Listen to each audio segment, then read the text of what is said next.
O Senhor esteja convosco.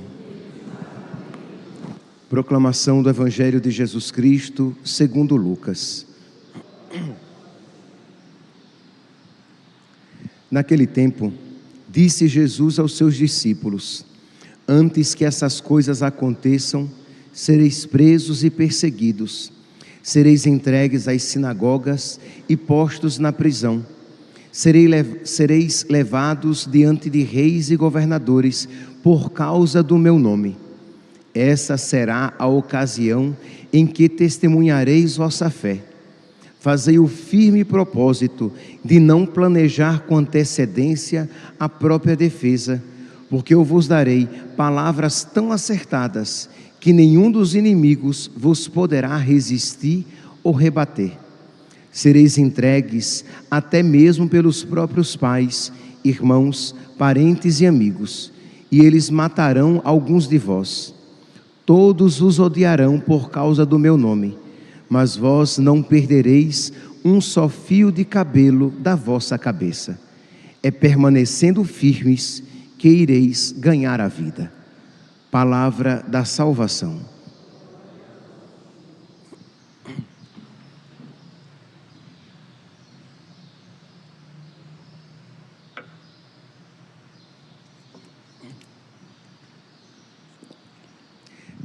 Caríssimos irmãos e irmãs, o Evangelho de hoje, como a liturgia da palavra nesses últimos dias, vem apresentando todo esse contexto escatológico, isto é, das últimas coisas que devem acontecer.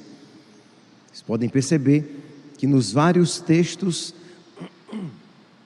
nós podemos observar a presença da realidade do juízo final, da segunda vinda de Cristo, da parousia, da vinda de nosso Senhor, que julgará o céu e a terra, que julgará os vivos e os mortos, que julgará a todos. Pois bem, é fé católica que esse juízo de nosso Senhor, em que a justiça se implantará, em que toda maldade, em que toda desordem, em que toda injustiça, em que todo pecado será dizimado, é fé católica que antes disso haverá uma grande perseguição à igreja. Isto é, aquilo que tem acontecido, que aconteceu e continua acontecendo em todos os períodos da história, acontecerá de uma maneira suprema, de uma maneira esplendorosa. Esplendoroso não seria a palavra, porque é uma perseguição de uma maneira maximizada, isto é, uma grande perseguição, e que causará até mesmo uma apostasia da verdade, isto é, um abandono da verdade. Isso aqui que nós acabamos de ouvir. Naquele tempo, disse Jesus aos seus discípulos: antes que essas coisas aconteçam, isto é, os sinais que mostram a vinda de nosso Senhor, antes que essas coisas aconteçam, sereis presos e perseguidos, sereis entregues às sinagogas e postos na prisão, sereis levados diante de reis e governadores por causa do meu nome. Isto é, por causa de Cristo, por causa da nossa fé em Cristo, seremos perseguidos. Você pode dizer: mas padre, mas isso tem acontecido, isso já acontece. É verdade, mas isso acontecerá de uma maneira imensa, de uma maneira generalizada, uma grande perseguição da igreja. No catecismo, vocês podem encontrar essa afirmação no número 675. Vocês pegarem lá o catecismo da Igreja Católica, vocês vão ler: antes do advento de Cristo, isto é, antes da vinda de Cristo, da segunda vinda de Cristo, a igreja deve passar por uma provação final. Provação esta que atingirá desde os mais altos àqueles que estão, digamos, na base da igreja, que atingirá bispos, presbíteros, diáconos, religiosos e todos os leigos. Uma provação final que abalará a fé de muitos crentes. A perseguição que acompanha a peregrinação dela na terra desvendará o mistério da iniquidade sob a forma de uma impostura religiosa. Então, nós podemos ver aqui nesse número 675, é uma perseguição. Uma perseguição que vai abalar a fé, que vai fazer com que nós nos sintamos tentados a abandonar a fé. Por quê? Porque os prazeres oferecidos serão muito atraentes, ou porque a perseguição será muito dolorosa. Os dois aspectos estarão presentes. Os cristãos se sentirão tentados a abandonar a fé, seja porque parece algo desejável, os benefícios oferecidos serão grandes, e ao mesmo tempo porque a vida, a subsistência dos cristãos se tornará cada vez mais difícil. Então, imagine retiremos a partícula condicional, se nós, não existe se nós, existe a partícula temporal, quando nós começarmos a perder o emprego, quando nós começarmos a perder a nossa segurança econômica, a nossa integridade física estiver em perigo, e quando nós estivermos perdendo benefícios no mundo, pelo fato de sermos cristãos, de sermos católicos. Imagine, meus santos, imagine que isso, sem sombra de dúvidas, infelizmente será uma grande peneira. De alguma maneira, a pandemia pela qual passamos foi um preâmbulo, isto é, as pessoas, para salvaguardar um benefício físico, elas estavam dispostas a abandonar a prática da fé.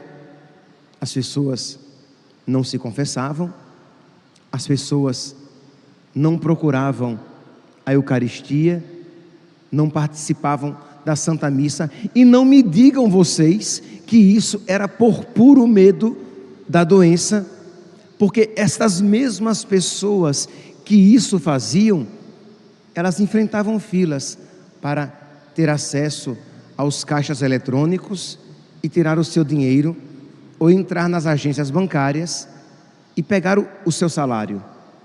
Essas mesmas pessoas, com todas as precauções que elas achavam necessárias, elas iam aos supermercados, elas entravam nos ônibus para ir para os trabalhos ditos não essenciais. Então as pessoas, por um bem mundano, por um bem deste mundo, elas se impunham um risco, que não era grande risco não, mas eu não vou entrar em detalhes aqui. Mas para o benefício das suas almas, não. Nós não podemos ir à missa, porque é um lugar, as igrejas se tornaram um lugar de contágio. Ora, agora transponhamos para outra situação. Se você frequentar a igreja, mas padre, isso não vai acontecer. Isso já está acontecendo, meus santos.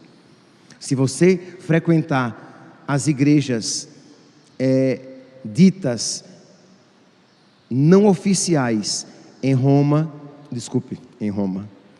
na China, você perde benefícios sociais, porque o sistema de crédito social lá implantado faz com que os cristãos sejam observados, monitorados noite e dia, O Estado sabe os lugares que eles frequentam e as pessoas com quem eles se encontram. Então, se eles se encontram com aqueles sacerdotes que não são benquistos pelo Estado, e se eles frequentam aquelas igrejas que não são permitidas pelo Estado, eles perdem benefícios sociais. Eles não podem viajar para onde eles quiserem e não podem entrar, ter acesso a certas localidades da própria China. Então aqui eu estou citando um exemplo. A pergunta é: e se isso lhe acontecesse, você estaria disposto a correr o perigo de ser mandado embora com justa causa, mas não perder a sua fé? Pois bem, meus santos, eu peço que a sua resposta não seja imediata. Sim, Padre, eu seguirei Jesus para onde quer que Ele vá. Eu estou disposto a morrer pela minha fé e a perder qualquer coisa para não perder Jesus. Não seja tão apressado assim. Bata no peito, reconheça a pequenez da sua fé e diga: Senhor, aumentai a minha fé. Eu creio, mas aumentai a minha fé, porque eu sou pó e cinza. Eu com muita facilidade eu desfaleço, eu volto atrás, eu desanimo, eu perco o ardor e o fervor. Pois bem, então diz aqui o Catecismo número 675, sob a forma de uma impostura religiosa, isto é, uma falsa, surgirá nos últimos dias, e já estamos vivendo os últimos dias.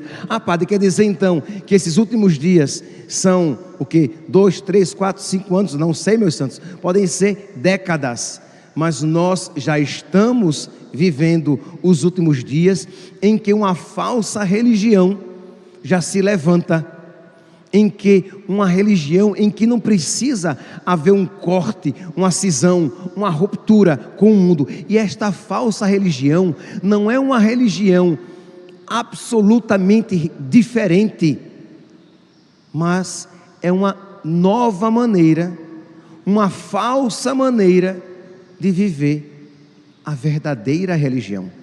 Então, pessoas que se acham católicas, leigos que se acham católicos, mas vivem uma falsa religião.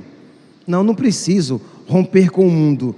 Ele vive, ele tem comunhão com tudo aquilo que é mundano e pensa que pode ter comunhão ao mesmo tempo, concomitantemente, com o Deus verdadeiro. É só você pensar. Você deve ter amigos que têm uma vida totalmente contrária à fé cristã. Ele frequenta, por exemplo, centros espíritas ou de umbanda, toma passe, lê horóscopo. Ele tem uma vida homossexual, ela tem uma vida homossexual, ela toma pílula anticoncepcional, pílula do dia seguinte, faz aborto e acha tranquilamente que é católico. Ele vive como ela e ela vive como ele e quer praticar a religião como se isso fosse a coisa mais natural do mundo. Pessoas que vivem o adultério, que vivem a imoralidade, que vivem a injustiça, o roubo, a desonestidade e concomitantemente pensa viver a sua fé, isto é, não luta contra os seus pecados, vai à missa de mãos dadas com o seu pecado, seja ele qual for. Então pessoas assim já aderiram, e às vezes esta pessoa está no altar e no púlpito, pregando falsamente o Evangelho, e embora possa consagrar validamente, seja um falso sacerdote, um falso servo de Cristo. Então, essa impostura religiosa já está, porque nós pensamos que será uma outra religião contra os cristãos contra a Igreja Católica. Não, meus santos, é uma falsa religião que se levanta no meio da verdadeira religião.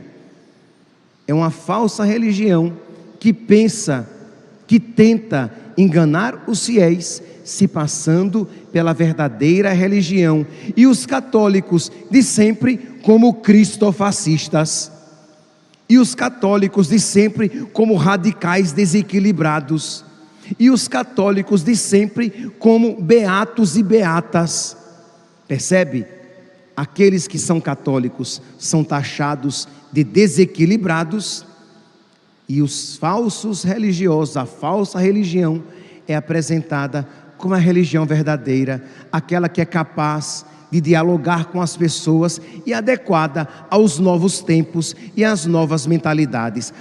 Antigamente isso era pecado, mas hoje em dia, gente, isso não há nenhum problema. Então esta é a falsa religião, é a falsa impostura religiosa que há de trazer aos homens uma solução aparente para os seus problemas.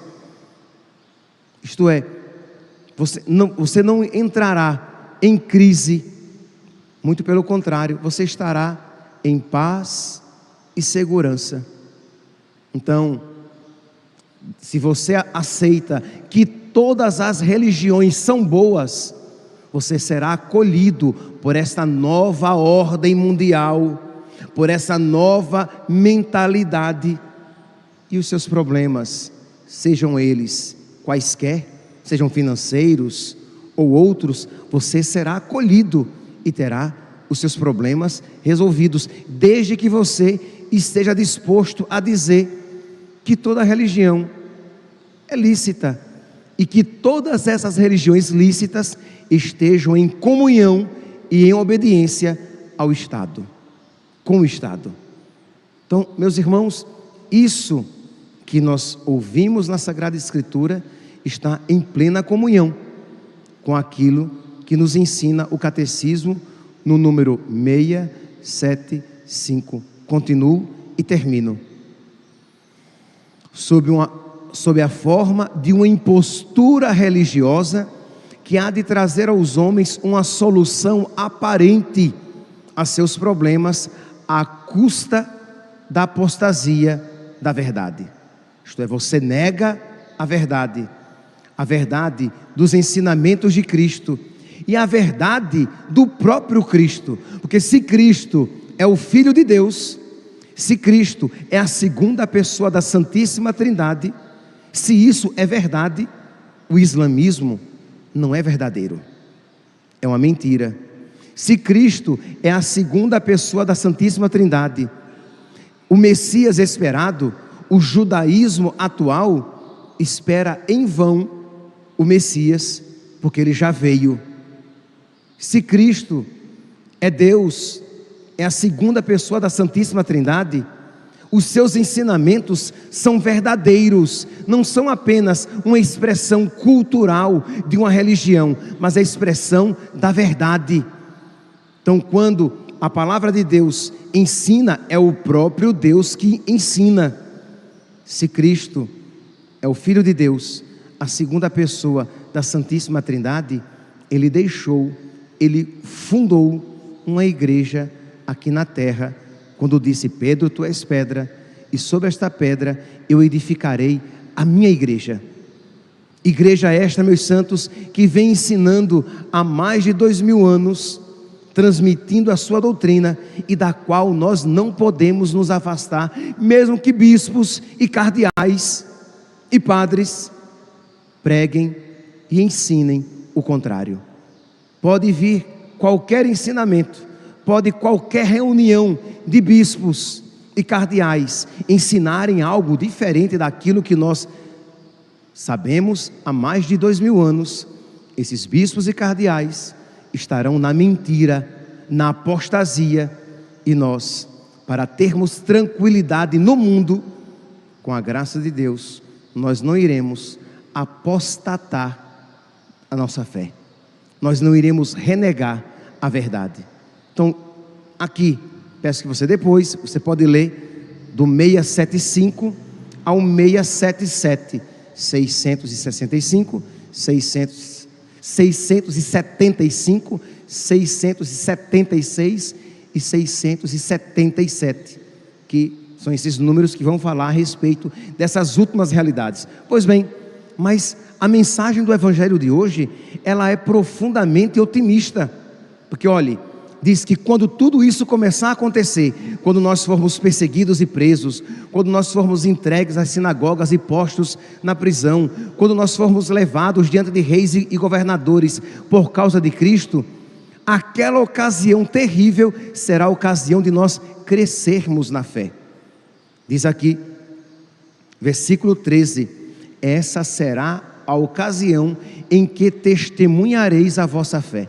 Isto é, Deus nos concederá a graça de nós, ao invés de nós nos abalarmos, nós iremos testemunhar a nossa fé e dizer: eu sou católico e continuo crendo nisto que os católicos há mais de 2000 anos creem. Eu sou católico e por causa da minha fé eu estou disposto até mesmo a perder a própria vida. Então pedir a nosso Senhor essa graça, para que essa graça prometida por nosso Senhor nos seja dada a nós. Esta será a ocasião em que testemunhareis a vossa fé. Fazei o firme propósito de não ficar planejando com antecedência o que vocês vão dizer, porque Deus cuida de nós. Ele nos dará um discurso, Ele nos dará a palavra certa, a divina providência não nos abandonará, e naquele momento de provação, Ele será a nossa própria palavra, porque eu vos darei palavras tão acertadas, que nenhum dos inimigos vos poderá resistir ou rebater. Sereis entregues pelos próprios pais, irmãos, parentes e amigos, isto é, a divisão na própria família, entre aqueles que creem e aqueles que não creem, entre aqueles que aceitam Jesus como de 2000 anos e aqueles que vão dizer que você virou radical, exagerado, exagerada, beata, carola. O Senhor diz, esta divisão acontecerá, e até mesmo matarão alguns de vós. Aí vem o versículo 18, que parece estranho: embora venham matar alguns de vós, vós não perdereis nenhum fio de cabelo da vossa cabeça. O que é que isso significa? Como assim? Eu vou ser morto, mas eu não perderei nenhum fio de cabelo da minha cabeça. Isto é, meus santos, eles podem nos matar para este mundo, mas o Senhor nos ressuscitará para a vida eterna. Eles podem matar este corpo, mas o Senhor o ressuscitará e nos concederá a felicidade eterna, perfeita, sem fim. É isso que aqui a palavra quer dizer, que nenhum fio da vossa cabeça será tocado. Por fim, o Evangelho de hoje termina com a antífona do Evangelho que foi proclamada hoje, agora. Termina assim: é permanecendo firmes que ireis ganhar a vida. E a antífona do Evangelho de hoje é: permanece fiel até a morte, e a coroa da vida eu te darei.